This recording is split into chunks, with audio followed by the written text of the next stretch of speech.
Hello. I feel like that's always the hardest, for whatever reason, the hardest moment with ever making a video for me is the greeting.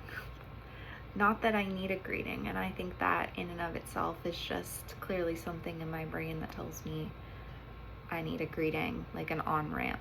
I need to somehow hop onto this train to tell myself there's no getting off the train. But yeah, basically, I am attempting to formulate this habit because the periods of, two different things. Periods of my life where I've been consistent with vocalizing and sharing have felt really good. And as soon as you fall off, just like going to the gym, then it feels really hard to get back on. So we're using this space as a way to put in the reps and get back to it, purely because it's fun and also because it's inherently vulnerable and really uncomfortable and requires putting ourselves out there for really no particular reason. At this moment in time in my life, I have nothing that there's no goal attached to this account right now. I am simply feeling like an urge to create, because whenever I'm not creating, shocker, I don't feel so good. And I am clocking that, and I'm bringing it back because outside of all of the noise around social media, I've just always felt very good. I felt very good when I am just purely staying in my lane and acknowledging or admitting to myself that I like creating for social media. I don't know why that feels like a very bad, like a loaded thing in today's world. I mean, I totally understand why it feels that way, but like really when I break that down, it's kind of silly, because it also feels like the more like charge we're giving it in a negative way, I don't know, it's just like the more we're idolizing it or giving it power that it just doesn't really need to have, because like social media doesn't take up that much time of my life. I am very fortunate to have pretty strict boundaries, I guess, with it that now have been habituated, so I don't really think about it. I scroll maybe 4 posts down and then I register, oh, I'm scrolling. I don't want to do that. I watch a handful of my stories that I want to really want to watch, and then for anyone else who I think of, oh, I want to check in on that person, then I go look them up and I watch their story very intentionally. I feel really good with my feed. Everything is just heavily nature, travel, astrology, animals, so many animals, all of the ocean. It's a lot of people who really inspire me. It's quotes. It just feels like such a good, motivating place to be in because of how I have curated it. And that being said, screen time is still screen time and scrolling is still scrolling. And so I try to be very mindful. I think all the studies that I have read as far as what it's doing to our brain just with the actual act of scrolling, that's where I think I've put that little boundary in of saying if I want to go type in somebody's page or name and go look at their account, then that just kind of, to me at least, creates a semi-different pathway, and I have to dig for it. So it proves to me that their content is worth me digging for, and that feels good. It feels like, okay, this is a relationship with someone's own creation that means something to me, that I want to go put in that extra effort. So it's nice to make it a little less mindless and a little bit more mindful. So all that to say is like I have a pretty good feeling with social media despite the fact that it's still being on a device, and when I'm working on a device all the time, then my eyes just start to feel very, you know, stingy and burnt out. I've noticed the fun dry eye issue clocking like for me lately. That's not fun. That's not fun. But that being said, I, yeah, just think over the last 10, 15 years, I have created various social media accounts, both for different creative projects I was doing and for many of my clients back when I used to do social media management. And I really had fun with it because at the end of the day, if I do just look at it like a blank neutral space where we get to contribute writing, images or photos and videos and things that, again, we are crafting and vulnerably sharing with the world and creating an aesthetic or an experience that we get to bring people into, like a little digital world. I think why I've always loved being a web designer and my website work, because I am building a digital home for somebody's website and welcoming people into that. That is really like a fun experience for me. I enjoy it. But yeah, I just think lately, like the noise with social media has been really loud. I know a lot of my friends are getting off of it just full on, some partially, and I very much support that. And I, on the one hand, do not want to contribute, you know, like from the morals of it. Like I don't want to contribute to something that's making other people feel anxious, stressed, that's triggering comparison. Like there's a part of me that says, oh, I don't want to be a part of that. And then there's the other part of me that says that's essentially me trying to control somebody else's emotional world or reaction, and that's not my responsibility. We are all adults who choose to opt into social media, or we choose not to opt into it. That is fully our decision to make, and anyone who I choose to follow, I do so very intentionally, and again, I want to be there. I feel like it adds value to my life to peek into what they're doing and see their world, because it has just so widely and like vastly expanded my mindset, my belief system, my habits and behaviors, like the way I talk to myself, books I've read, podcasts I've listened to, places I've visited, things that I believed I could do, like just literally things I believed I could go after because of people who I have watched for like years and years and years on end, and watching like the very real bumpy struggles of what they've gone through. I think from just the role model aspect or positive side of comparison, that really feels nice, I guess, you know, like that's not always a bad thing to have mentors and like that pseudo big brother, big sister kind of person in your life saying, hey, like,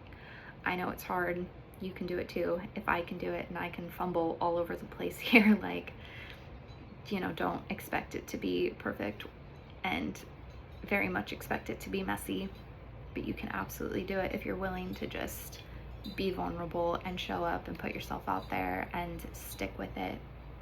And I can see all the times in my life when I started to move in that direction and I believed it and I was doing it and I was making progress, and then I fell victim, as we all do at different points in our life, of hitting a wall. And once I hit that wall, then the negative voices slide back in, and then I'm thrown back into, oh yeah, I don't want to be on social media, I don't want to contribute to that, that's somehow beneath me, it is just creating negativity for other people, and I don't want to, again, just feed that in the cosmic sense. I don't want to be on screen, this is overwhelming, this doesn't feel good, why does anyone need to hear anything that I have to say? and watched myself slowly shrink and shrink and shrink. And I'm by no means saying that social media is the only way to not shrink, because that's definitely not true. But I do really believe that it is such a beautiful tool for us that didn't exist 50 years ago. And were there a bunch of health benefits to it not existing? Probably. But are there also other benefits that have come out of social media? I believe so. So with most things, moderation and intention. I think looking back at any of my writing with The Conscious Masochist, what was that, 6 years ago? Something like that, a long time ago. My whole kind of thesis that I was exploring with any of that writing was just the idea of saying, okay, I'm struggling to get over my addiction to self-harm.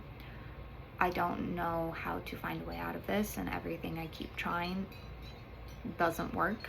I just hit wall after wall, and I feel like I'm pendulum swinging, versus essentially saying the bridge I needed out of that for me at that time was an allowance, like basically giving myself permission to say, like, I have a self-destructive impulse inside of me right now. I would love to flip a switch and make it go away, but I can't do that, and that's okay.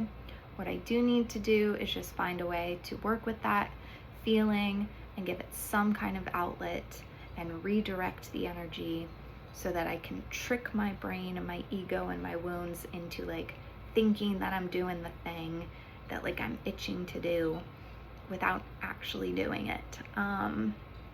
So yeah, I mean, again, essentially that kind of worked as far as bridging me out of that situation. I'm going off on a whole tangent that doesn't necessarily back up my point even of social media, because I don't think this is an addiction I'm trying to personally, wean off of. But I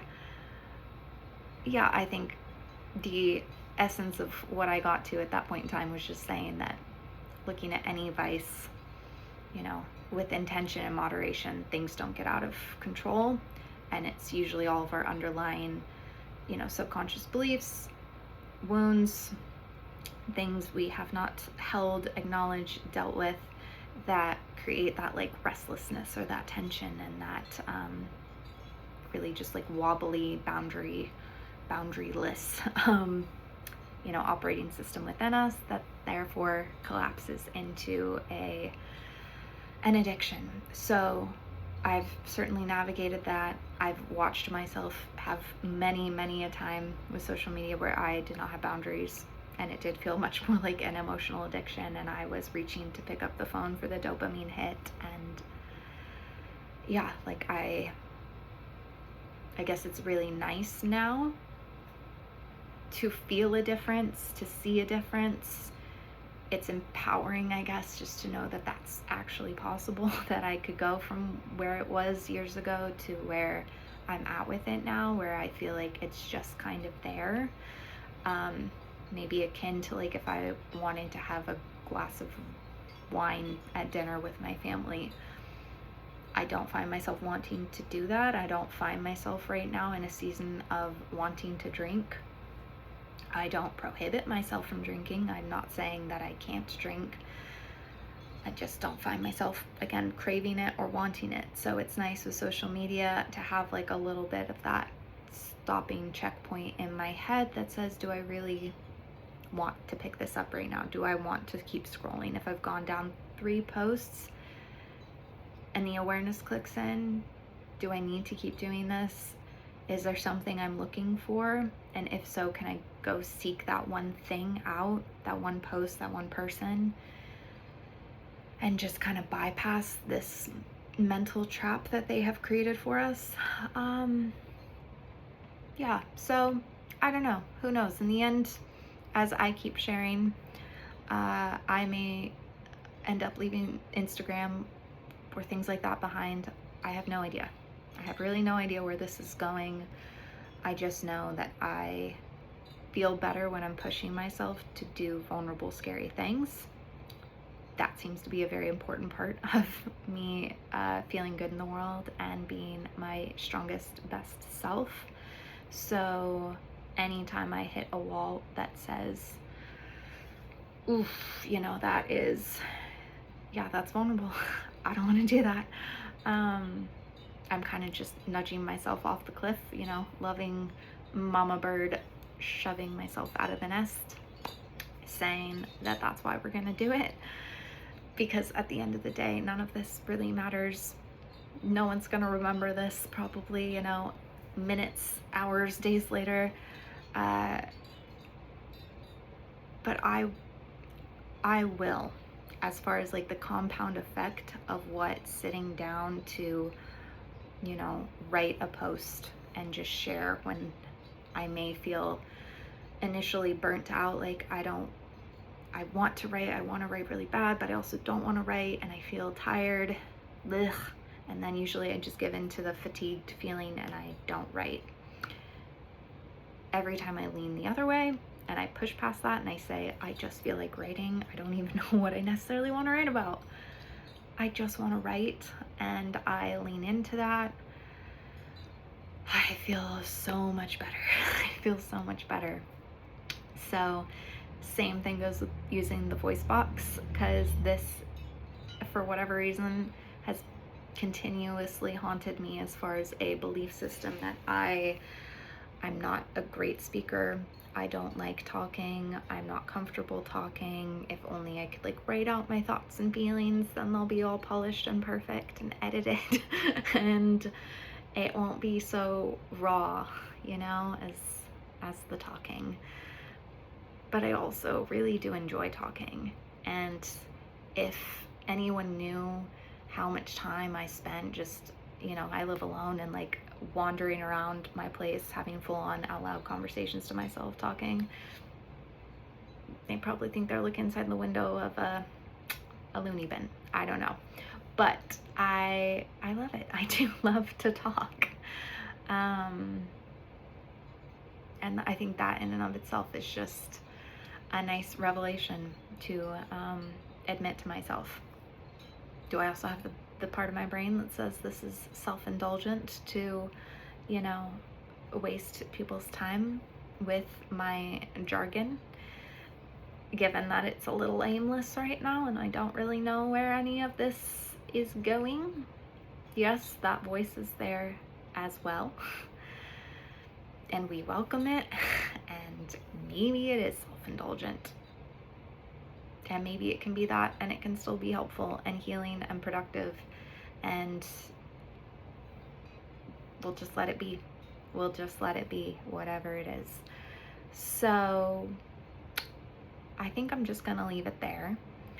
What I am gonna do with this, and I guess essentially if I have a plan, which we will see, it could change tomorrow, but I'm feeling to have potential long rambles like this end up on YouTube, and I can snippet out the audio and essentially place that on my Adventurous Thoughts podcast. So if that's where you're listening to this, once I do all that fancy editing, then hello and welcome, and thank you for listening. But yeah, again, right now I think this is just a warm-up, in real time, out loud tuning of the instrument, and we will see where it goes. But it feels really good to be pushing myself to do things that are uncomfortable and scary and vulnerable, to be following the impulse that says I want to create and I want to express. Call it the Leo midheaven in me. I know I am a born performer and I love performing. I just want to perform constructively. I want to perform intentionally where it's appropriate to do so, and I, for whatever reason, feel like social media apparently, or YouTube or a podcast, are my outlets right now for being a little performative in a lighthearted, fun way, balanced somehow with